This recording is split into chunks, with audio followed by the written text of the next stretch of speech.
Guys welcome back to అమ్మ కుట్టి YouTube channel. ఈరోజు సాటర్డే కాబట్టి మేము మార్కెట్కి వచ్చాము. ఇక్కడ ఎవ్రీ సాటర్డే మార్కెట్ ఉంటుంది. మేము ఫస్ట్ రాగానే జ్యువెలరీ షాప్ మీద పడిపోయాయి అనమాట మా కళ్ళు.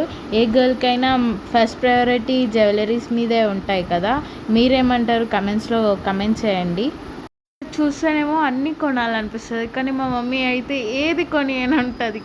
ఎందుకు ఇంట్లో ఉన్నాయి కదా అని ఎప్పుడు అంటూ ఉంటుంది, కానీ మనం మూకం కదా, ఏదో ఒకటి కొనిపించుకునేదాకా వెళ్ళాం కదా అక్కడి నుండి. స్పెషల్ ఏంటంటే పింక్ మూన్ కనిపిస్తుందంట. మీలో ఎంతమందికి కనిపించిందో కమెంట్ చేయండి. మాకైతే ఇక్కడ పింక్ స్కై కనిపించింది. లాస్ట్కి మొత్తం తిరుగుతూ కూరగాయల దగ్గరికి వచ్చాము. మార్కెట్కి కూరగాయలు కొనడానికి వస్తాం, కానీ ఫస్ట్ అన్నీ తిరిగి ఏవేవో చేసినాక తర్వాత కూరగాయలు కొంటాము. తర్వాత మా మమ్మీ ఇంకా మార్కెట్ నుండి వచ్చాక పానీపూరి కొనుక్కోమంటే మేము ఇక్కడ షాప్కి వచ్చి panipuri guys, if you like this video please like, share and subscribe to our channel. మీ అమ్మ కుట్టి.